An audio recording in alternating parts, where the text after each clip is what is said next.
Imagine this. 10 years have passed. You're sitting somewhere on a Vera, and not on a Friday evening, not during a vacation, but just on an ordinary weekday morning.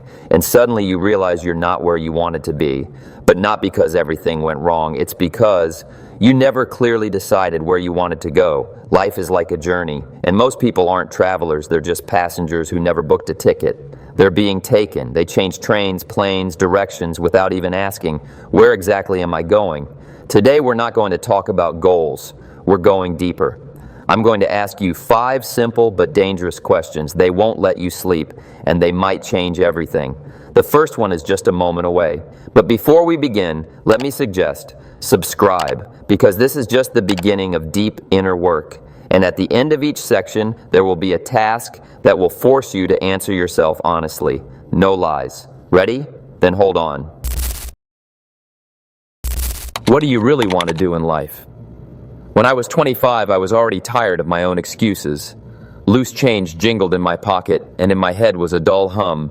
Later, someday, eventually. I was working from dawn till dusk, but I was moving like on an escalator going down. That's when I first honestly admitted to myself, I didn't just lack money, I lacked direction. And that's even scarier, because a life without direction is like a train with no destination board. The cars are full of people, there's noise, hustle, transfers, delays, but where are we going? No one asks. I didn't either. Until one wise mentor pointed out a simple truth: if you don't choose your route, you'll be taken on someone else's.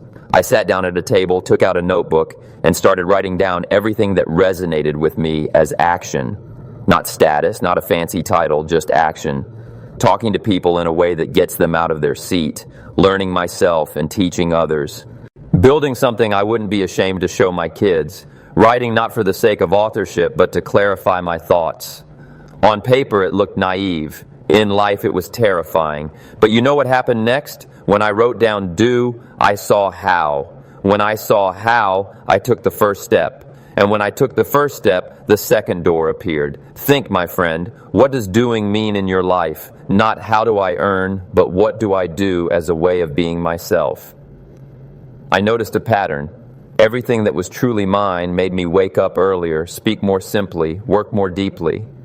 And everything that was for social media only required a mask.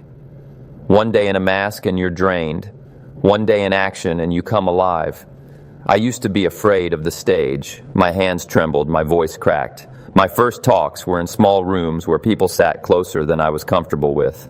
But it was there that I learned the most important thing. Doing isn't about perfect conditions, it's about a decision. I'd go out and speak the way I could, then go home and work to make it one step better the next day. Not 10, just one. People often tell me, I'm not ready yet. Readiness is the result, not the reason. The result of small steps taken when you didn't feel like it and didn't believe in yourself. There's another trap. Confusing activity with progress. Some people run all day and fall asleep feeling accomplished, but if you ask, where are you running to? They can't answer so confidently. I used to live that way too. Until I accepted a strict rule, don't just work longer, work more precisely.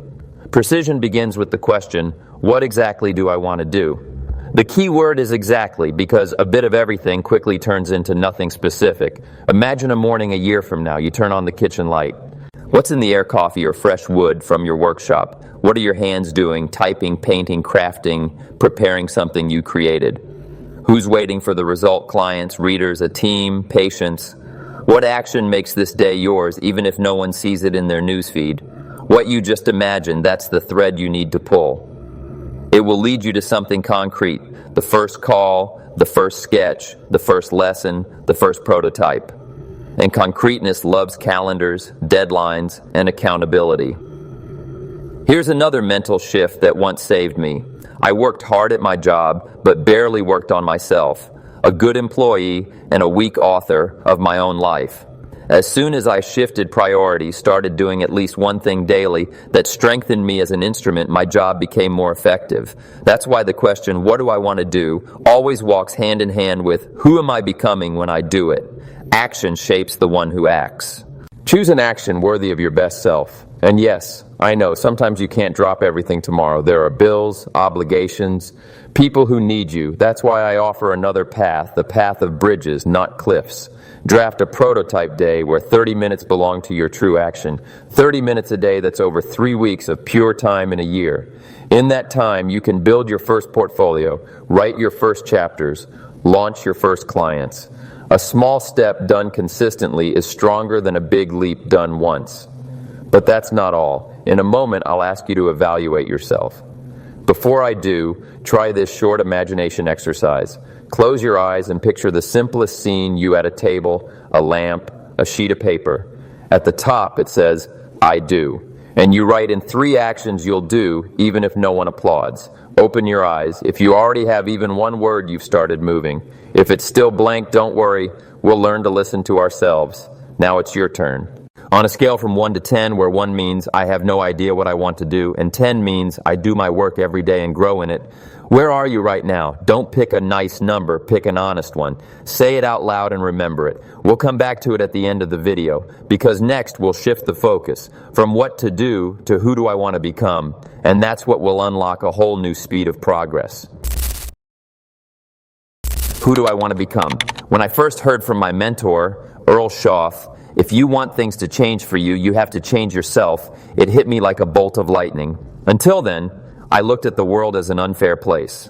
I thought the problem was the economy, my boss, bad luck. But he said, no, Jim, the problem is you, but the solution is also in you. Since then, I've realized the question, what do I want to do, always leads to a deeper one. Who do I want to become? Because work without character is just temporary income. But when you change on the inside, you start attracting new opportunities, not chasing success, but letting it find you. Think about a mirror. The world is a reflection of who you are. Your income reflects the value you bring to others. Your relationships reflect your energy and standards. Your health reflects your habits. Your peace of mind reflects your thoughts. If you don't like the reflection, don't break the mirror, change the image. But when I started working on myself, reading books, journaling, listening to those ahead of me, shifting how I value time, my life began to change too. The more I became someone new, the more my environment changed. As if someone tuned the radio, new frequency, new people, new opportunities. Now ask yourself, who do you want to become? Not just what roles to play, but what qualities should grow in you. Do you want to be someone who radiates calm even in a storm? Someone who inspires others because they are constantly learning? Maybe the one who breaks old family limitations? It's important to remember, being always comes before having. You can't have a bigger business, better relationships, or a healthy body if you don't become the person who can sustain them. Want more money? Become more disciplined. Want to influence others? Become someone worthy of trust. Want peace?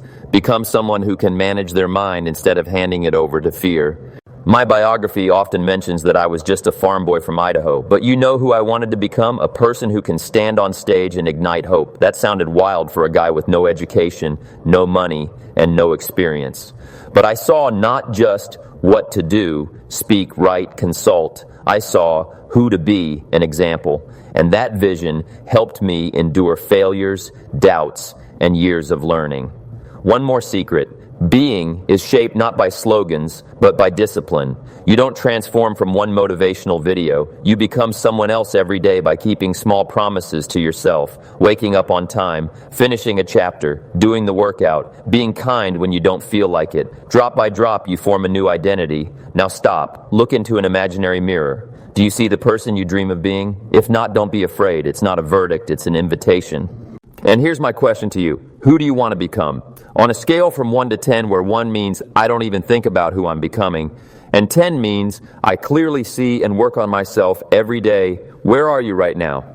Say that number honestly, not for me, for yourself. Because next we'll move to the question, what do I want to see? And that's where you'll understand how your vision of being shapes the world you're building.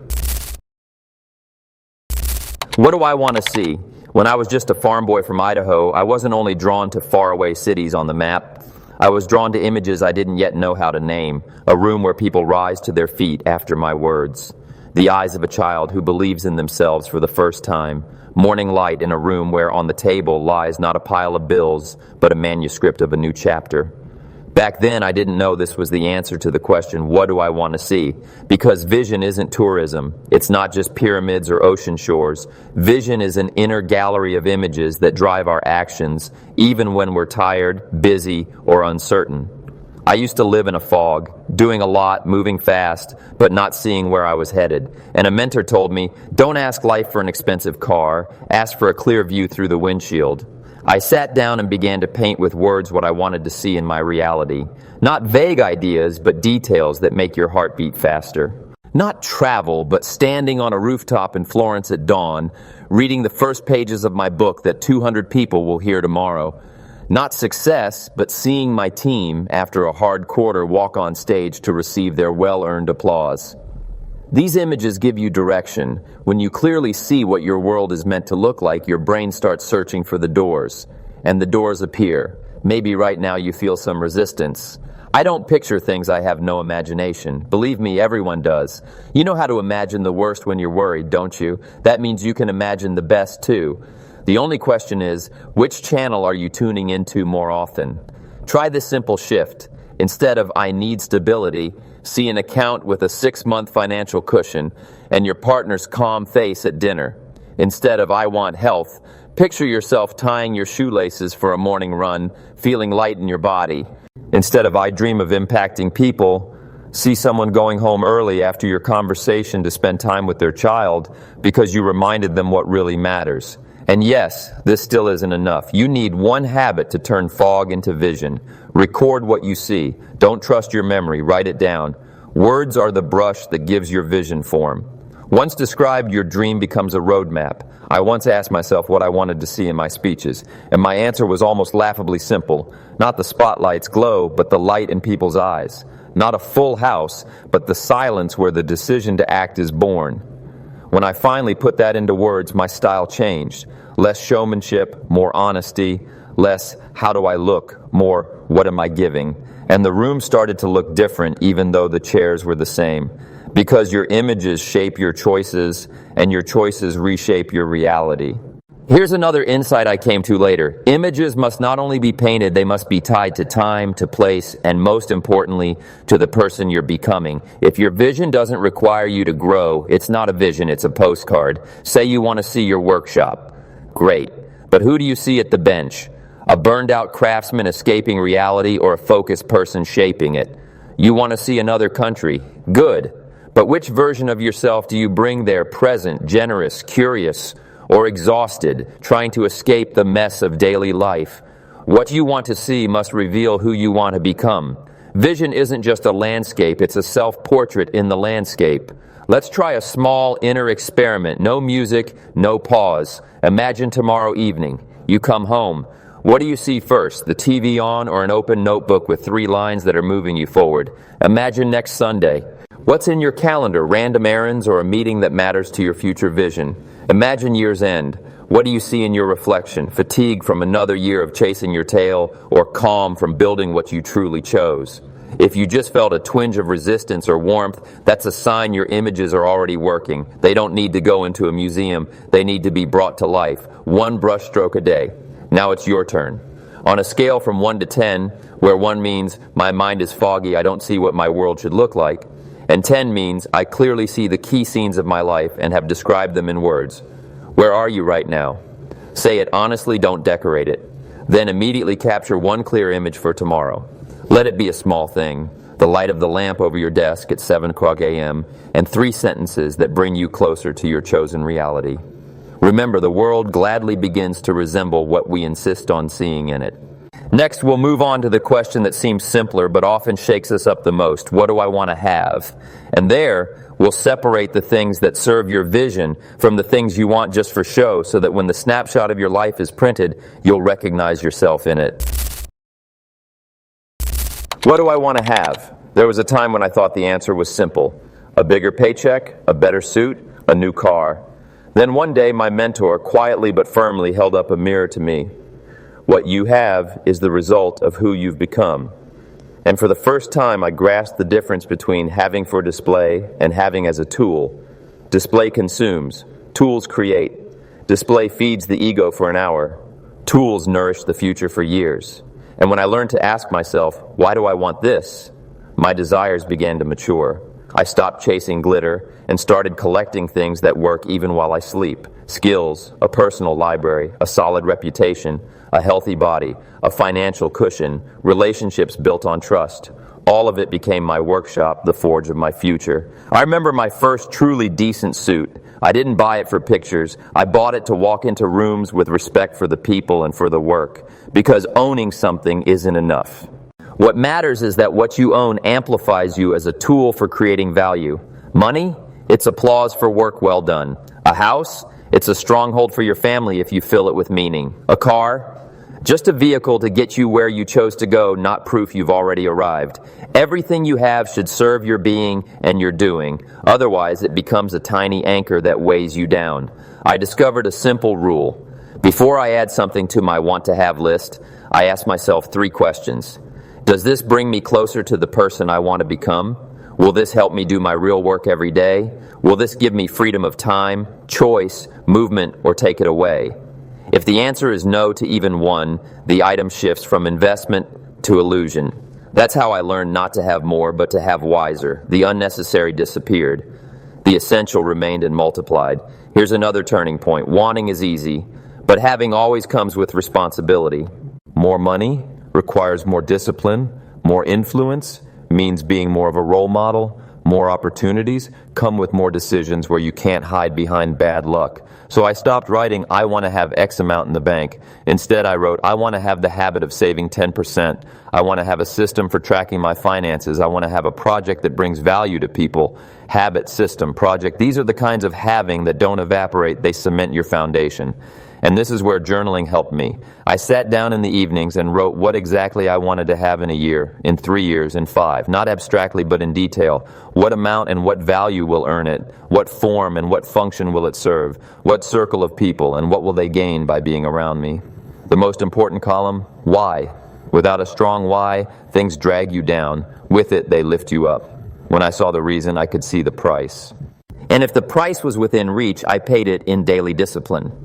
Now let's be honest, what fills your pockets, shelves, and calendar today? Are you holding on to things that don't serve you? Habits that drain your energy? Commitments with no heart? Things bought to impress, not to fulfill a purpose? I've been there too. And here's what I did. Carefully, without drama, I began to exchange the expensive to maintain for the valuable in action. A little less chaos for a little more structure. A little less showy for a little more functional. And the world responded. Opportunities appeared that I couldn't see through the fog before.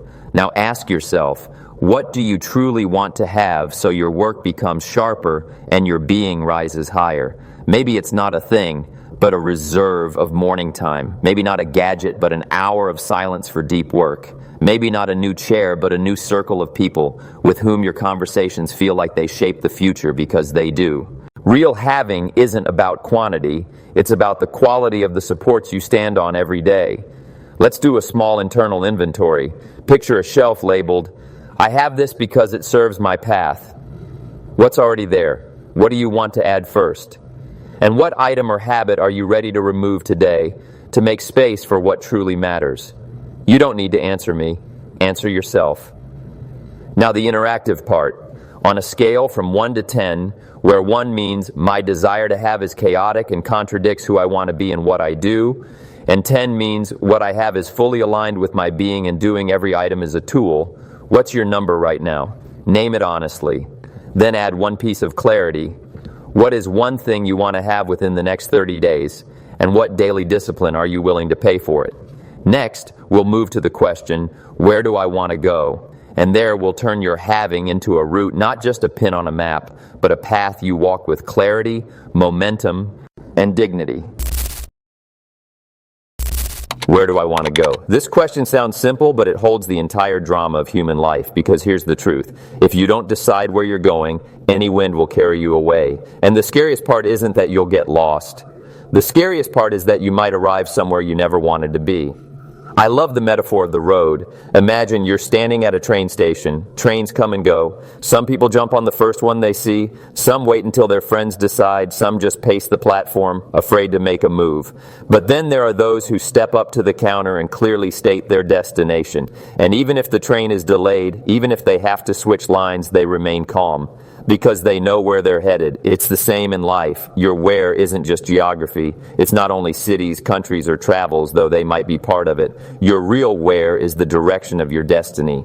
It's the vision of who you want to become over time. Are you moving toward freedom or dependence? Toward growth or stagnation? Toward places that open you up or places where you lose yourself? One day my mentor said, "Jim, if you don't decide where you're going, you'll have to settle for wherever you end up." That sentence haunted me for a long time, because where does life carry us when we don't choose? Into routine, into endless excuses, into someday. Real power comes when you name your destination and write it down, because once something is written, it's already partly real. Think about where you want to be in a year, now 5 years, now 10. Imagine you're looking at a map. Is your dream marked on it, or are you still circling around the everyday? Because a map without a dream is just a page with borders. But a map with a dream, that's an invitation. I always tell people, plan the journey of your life as carefully as you plan a 2-week vacation. We spend hours picking hotels, mapping routes, reading reviews. But what about the next 20 years? Don't they deserve at least a rough plan, not just for where you'll live, but who you'll become inside? Because you can see half the world and still stay in the same place on the inside. Picture yourself on a plane. The flight might be bumpy. The flight might be delayed. You might not get the comfiest seat. But none of that matters if you know the plane is landing where you intended. Life works the same way. Obstacles don't scare someone who knows their destination. Now I want to challenge you. Make a list of 3 destinations you want to arrive at. 1 within the next year, 1 within 5 years, 1 within 10. Let these not only be places to live, let them be who you want to become, what you want to create, what legacy you want to leave. Because in the end, places are just stages. The real question is, what story will you perform on them? And now, as always, your turn. On a scale from 1 to 10, where 1 means I have no idea where I'm going, and 10 means my life route is clearly mapped out and I can see it on the horizon, what's your number right now? Be honest, not for me, for yourself. Because that number shows how far your journey has already begun. And remember, you don't have to know the whole road, but you must know the direction, because even the weakest wind will help the one who has raised their sails toward a chosen course. When we ask ourselves 5 simple questions, the world suddenly shifts. What do I want to do? Who do I want to become? What do I want to see? What do I want to have? Where do I want to go? These aren't just topics for conversation. They are 5 doors leading into one room. Your life, designed by you. I've always said, don't let chance write your plan. Take the pen. Because the moment you name a direction, reality begins to align with your steps. Not instantly, not without obstacles, but steadily and honestly. Look at your answers today. Look at those numbers from 1 to 10 that you gave yourself. Don't be ashamed of them. They're your coordinates on the map. You don't need a perfect start, you need an honest one. And then a small step, repeated. That's the secret. Not flash, but discipline. Not impulse, but habit. Not chasing success, but steadily becoming the kind of person for whom success is the natural outcome. The world is a mirror. It doesn't show our wishes, it shows our form.